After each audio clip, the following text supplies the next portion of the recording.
Hello বন্ধুরা, কেমন আছেন সবাই? আশা করি সবাই ভালো আছেন। বন্ধুরা, আমাদের এই গল্পগুলো যদি ভালো লাগে অবশ্যই লাইক করবেন আর কমেন্টস করে জানিয়ে দিবেন। আর চ্যানেলে যদি নতুন হয়ে থাকেন অবশ্যই সাবস্ক্রাইব করে পাশে থাকা বেল আইকনটি প্রেস করে রাখুন, যাতে নতুন নতুন ভিডিও আপলোড করার সাথে সাথে আপনার নোটিফিকেশনে চলে যায়।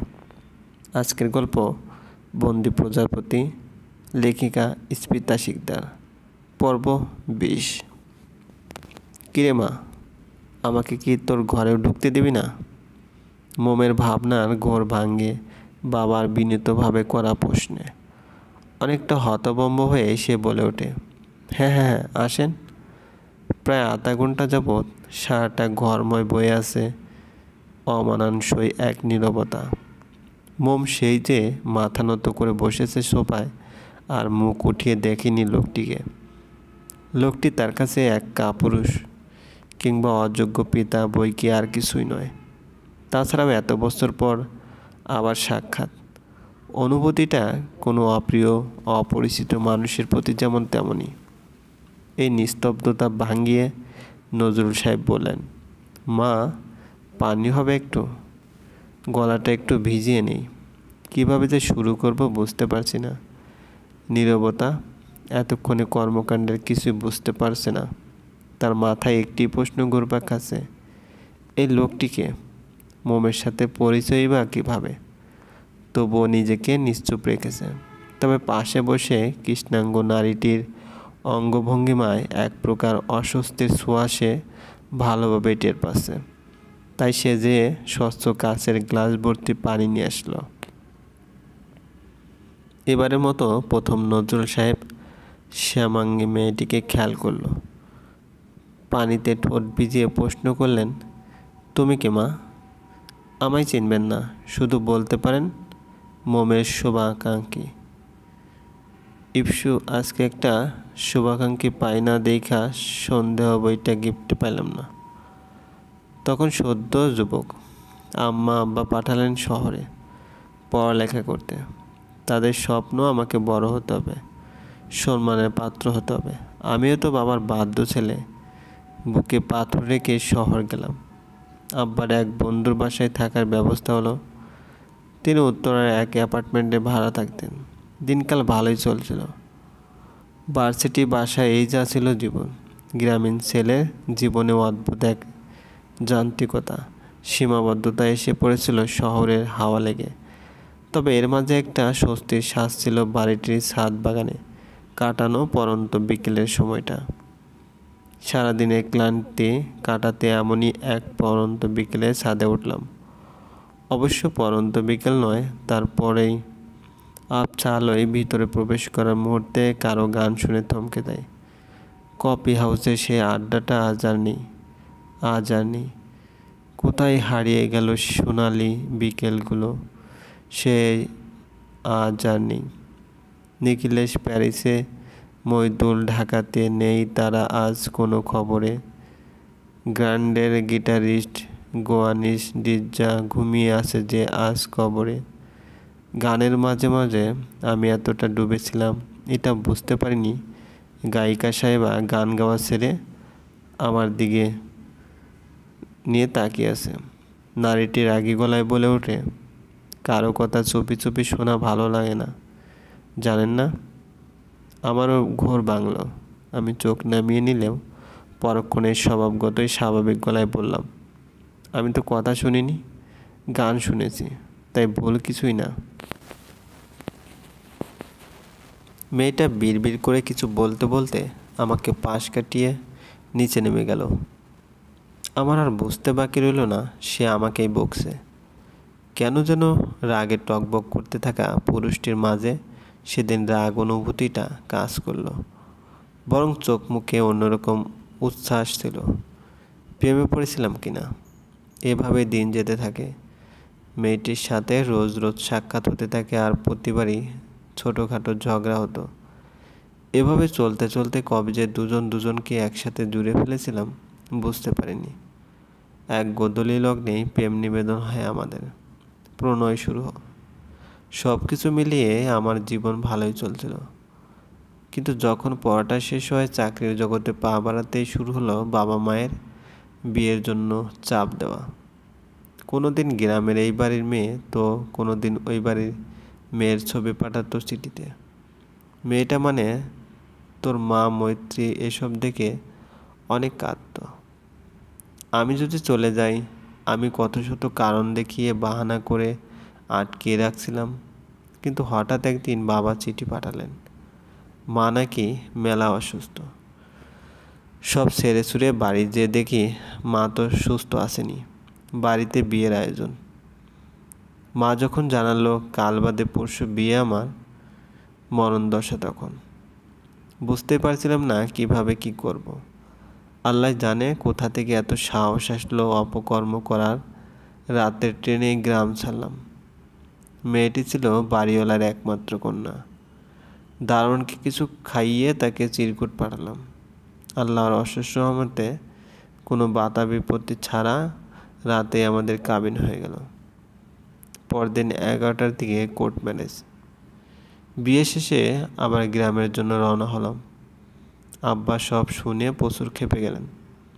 তোর মা তখন ভয়ে আমার হাত খামচে ধরে। তবুও পেটের ছেলে তো, আর ফেলে দিতে পারেন না।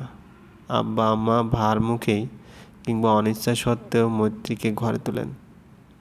আম্মা তো ওর সামনেই বলে, শহরে মেয়েরা এক একটা জাদু করেনি, অলক্ষ্যে, বান্দর। আমার সহজ সরল পোলাডারে কেমনে ফাঁসাইয়া বিয়ে করলো। যত সব নষ্টা ছেলে মেয়ে। চরিত্রে প্রশ্ন তোলা কোনো মেয়েরই জন্যই সহ্যকর নয়। তোর মাও সহ্য করতে পারেনি, বলেই ফেলে, আপনার ছেলে কি কচি খোকা যে আমি গোল খাওয়াবো আর সে খাবে? এটাই হলো তার জীবনের তিক্ত স্মৃতি ধারণার কারণ। মা যাচ্ছে তাই বলা শুরু করেন। ওই দিন কিছুই করার ছিল না, বাবা মায়ের বাধ্য সন্তান ছিলাম তো। এরপর আমার একটা সুখবর, সংসার হয়েছিল ঠিকই, কিন্তু মৈত্রী কাটাচ্ছিল নরক তুল্য জীবন। যতক্ষণ আমি বাড়ি থাকতাম ততক্ষণই তার জন্য স্বস্তি থাকতো। হঠাৎ একদিন জানলাম তোর মা প্রেগনেন্ট। ভাবলাম এবার হয়তো দাদা দাদি হওয়ায় তাদের হৃদয় নরম হবে। হয়েছিল, কিন্তু যখন শুনল ওই গর্ভে মেয়ে, সবাই কেমন নিরাশ হলো। আম্মা তো মৈত্রীর উপরেই তেতে গেলেন। এমন বেল্লাপনা করা বেলা যা মেয়ে সংসারটার এমন অবনতি হইব। নিজে তো খালি খাওন আর খাওন, এখন আরেকটা আনতেছে, বোঝা বাড়াইতেছে। হায় আল্লাহ, মানছে কি কইব এমন শুনল। আব্বা আম্মা অনেক চাপ দিতে শুরু করেন গর্ভপাতের জন্য। এক সময় বলেন, তুই যদি আমার কথা মতো কাম না করস, আমার মরা মুখটা দেখবি। আল্লাহ সাক্ষী রইল। দুজনে অসুস্থ হয়ে পড়ল। বাবা মায়েদের অদ্ভুত ক্ষমতা থাকে আবদার না মানলে অসুস্থ হয়ে পড়ার।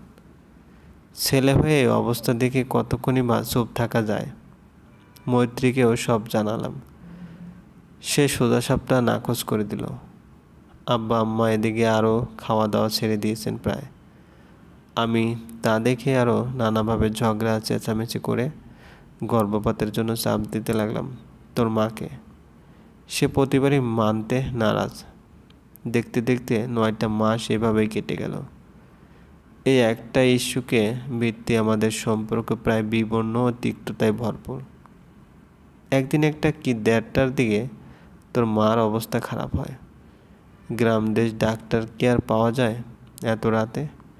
কিন্তু কপাল ভালো থাকায় গ্রামের বাজারে যে ক্লিনিকটা ছিল চেয়ারম্যানের, তাতে ডাক্তার ছিল। অবশেষে তুই আসিস। কিন্তু সত্যি বলতে তোকে দেখে কেউ তেমন খুশি হয়নি, তোর পিতামাতা ছাড়া। ডাক্তার বের হয়ে জানান মৈত্রীর শারীরিক অবস্থা একটু মন্দ হলেও আশঙ্কাজনক নয়। খানিক বাদেই আব্বা আম্মা আসেন। মেয়ের গায়ের রং দেখেই দুজনেই নাক ছিটকায়। আব্বার কি একটা কাজ পড়ে যাওয়ায় সে অন্যদিকে রওনা হয়।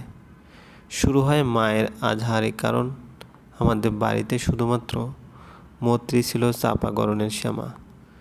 হায় আল্লাহ, এই কি মাইয়া বিয়ে কইরা আনছিল, আমার পোলার জীবনটা বরবাদ কইরা দিল। কেমন আলকাত্রার মতো মেয়ে পয়দা করছে, এরে বিয়া দিতেই তো আমার ছেলের জীবন শেষ হইব। আম্মার এমন সব কথা মৈত্রীর কানেও যায়।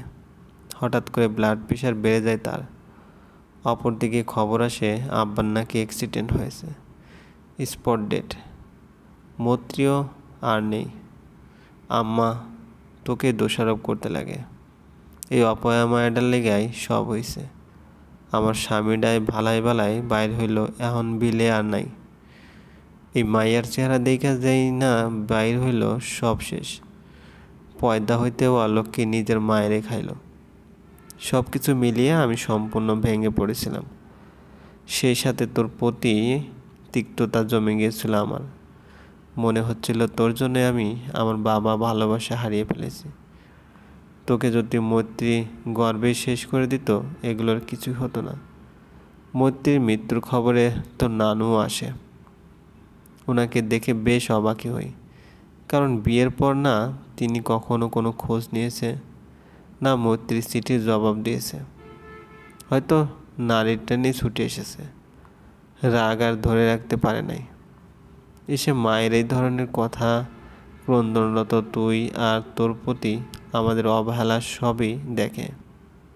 তিনি সেদিন মেয়েকে শেষ দেখা দেখেই তোকে নিয়ে বেরিয়ে যায়। এরপর তারও মৃত্যুর পর তোর দায় নেওয়ার কেউ না থাকায় না চাইতেও আমায় যেতে হয়। সত্যি বলতে তখনও তোকে দোষারোপ করতাম। এতটাই অন্ধ হয়ে গিয়েছিলাম যে তোর প্রতি হওয়ার অন্যায় তো দূরে থাকা, তোর চরিত্রে দাগ লাগলেও বাবা কেন মানবতার খাতিরেও একটা টু শব্দ করিনি। অথচ যেই কারণটা ধরে বসেছিলাম সেখানে পুরো দোষটাই আমার। নিজের কথা শেষ করে মেয়ের দিকে তাকায় নজরুল সাহেব। মেয়েটা মূর্তির মতো বসে আছে। পুরোটা মুখই বিবর্ণ হয়ে উঠেছে, চোখ জোড়া রক্তিম প্রায়। নীরবতাও ঘৃণা দৃষ্টিতে দেখছে এবার সামনে বসা মধ্যবয়স্ক পুরুষটিকে। তিনি ধরা গলায় বললেন, মা কিছু তো বল।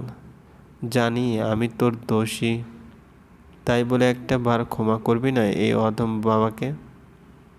মোম এই প্রথমবার নিজের জন্মদাতার মুখশ্রীতে তাকালো।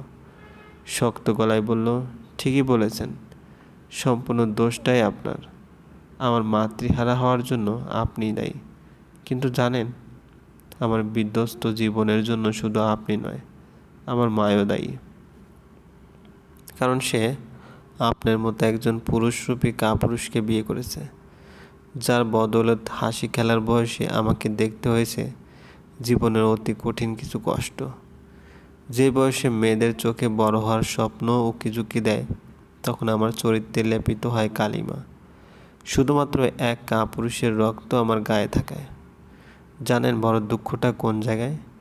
স্বামীটাও পেলাম আপনার মতো, আপনাকে ক্ষমা তো করতে পারছি না এই মুহূর্তে। আসলে মুখে বললেই তো ক্ষমা হয়, বরং মিথ্যে এক মহৎ সাজার প্রায়শ্চিত্ত। আল্লাহর কাছে দোয়া করব যাতে খুব দ্রুত আপনাকে ক্ষমা করতে পারে আমার হৃদয়। মেয়ের কথায় নজরুল সাহেবের পাপবোধের ভাবনা আরও দ্বিগুণ হলো।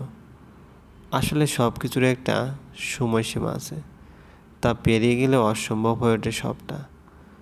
কারো জীবন নষ্ট করে বা শেষ করে ক্ষমা চাইলে তো ক্ষমা পাওয়া যায় না সবার কাছে।